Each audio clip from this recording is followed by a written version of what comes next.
Hi, I'm Bill Holcomb. Today I will be guiding you through step by step on how to paint a watercolor stream landscape painting. You can paint along with me by downloading my free sketch in the description. I start with a clear wash of water using a mop brush. Come down to the horizon level, just beyond the Fisherman there. And then I've got some light red, just very faint, not much pigment at all on the sides. Then come from the top with some Windsor blue, still using your mop brush and remembering to leave that central area light. This is because our eye will be drawn into the light area in the distance. Now remember to mop up the edges with a dry brush or tissue to avoid creep back. But whilst it's still wet, I've got some of the Windsor yellow, and you here and there can add some sap green if you wish, just as an underpainting. This will help us for when we do the foliage of the trees. Also being careful again to avoid the central light area. You could use a flat brush like I'm doing now, and your rounded brush will work too.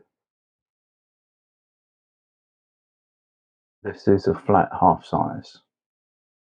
So continue with that and then do the far banks with some yellow. And we'll be dropping in some green later.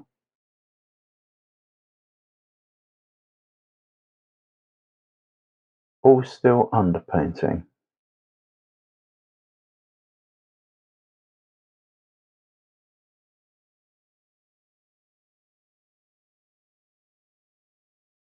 Now remember that I do have the paper on a board with a slight raised angle so that the pigment runs down the paper from top to bottom.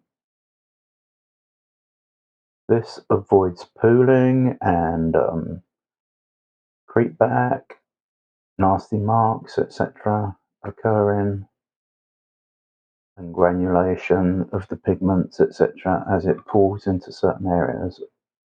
That helps us avoid that problem. And we can control the washes much more when we're doing wet in wet. So now is just very faint indication of distant trees. Then go to something like your number 4 brush and start laying in the trunks of the trees and the various limbs and branches and so forth. Here and there you can leave gaps because there'll be lots of foliage that you'll be painting in later. And these trees are coming in from left and right, creating a tunnel effect, which will help us be drawn into the distance where the fisherman is.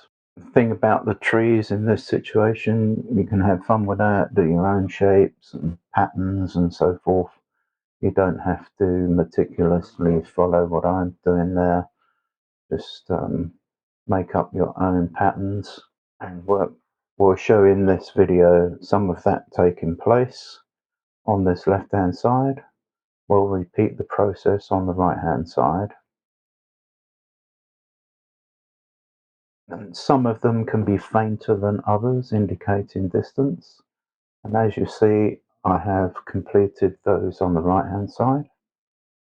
Then with your something like your number 12 rounded brush, you can start laying in some of the underpainting yellowish green color. So your Windsor yellow with a touch of sap green, something like that will work. And that's the light first painting, and then you'll darken that up by adding even more sap green. All going on wet in wet, still using your 12.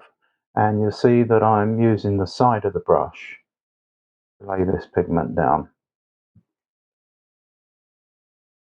So very broken scraping effect.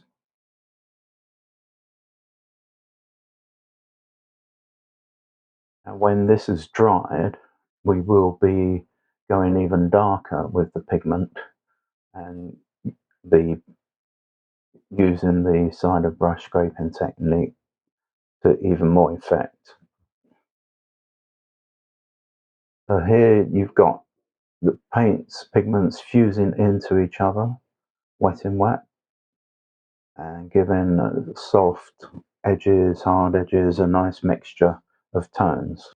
Now that has been dried off, and we're therefore using a brush with quite a bit of pigment, quite strong, dark, and scraping that onto the paper with the side of the brush. Then on the bank, we can add some more pigment, mixture of the Windsor yellow here and there. There'll be a touch of the sap green, etc. So we achieve a light area at that part of the painting as we get towards the horizon. Some wet and wet taking place, just fusing various pigments together. And I'd like to mention at this stage that I will be running some watercolor classes every Sunday during October, 10:30 to 3 p.m. And all the materials that you require to do the painting will be provided by me as part of the cost of $55 per person. You can make reservations by going online to a loadofcrafts.com, and these will take place in Florida at Famu Way in Tallahassee. There'll be a maximum of 10 per class, so you've got 4 dates to choose from. Now I'm running some clear water over the bottom section of the painting. You can go across all of those penciled in rocks. Then working up from the bottom, some Windsor blue, darker at the bottom, lighter as it goes up towards the horizon. You can go over part of the Fisherman because we'll be painting him later. And here and there you can drop in some yellow ochre on the sides. You could do yellow ochre or a mixture of yellow ochre and the Windsor yellow.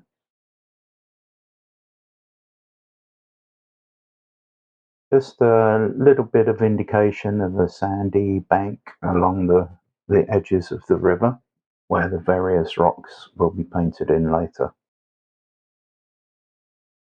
Use your flat brush whilst that is wet and drop in some greens, some mossy areas and so forth. And we'll do more of that when we do the rocks.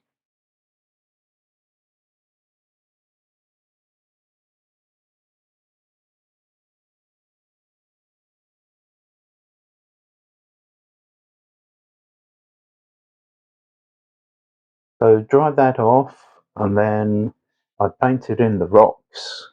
We've jumped ahead a bit because they're all the same sort of process.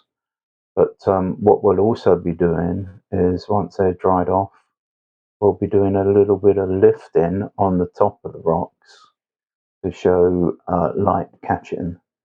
And here, by doing that, you can use something like a bristle filbert brush that you normally use for oil painting, have a little bit of water on it and lightly scrape the pigment at the top of the rocks, and then use your tissue to lift. So a subdued type of lighting on those. If we wanted them to stand out much more, we would have painted around the areas that we wanted light to leave the white paper. But on this occasion, it's a subdued light situation. So strengthen those up here and there with your various pigments. Just vary it as much as possible to make it interesting. And here and there, you'll see some shadows as I'm putting in with your blue mixtures, so forth. And you've got a nice contrast taking place. For the Fisherman, you could use something like a number 2, or even go down to a number 1 if you want real fine detail and more control. So it provides a focal point, helps bring the eye into the painting. And with a flat brush, it's always good using a flat brush for ripples on the water and various shadows here and there and reflections. Remembering that the further away ripples are, the thinner they'll get. You could also use a flat brush for a little bit of lifting. They both work. And here and there, I'll just strengthen up the dark sides of the rocks. The beauty of this paper, the Arches 300-pound rough, is that it's very robust, and you can do this lifting with it without tearing up the paper. There's some moss on the rocks here and there that I'm just dropping in now with the green colour. Just finishing up. We're nearly completed.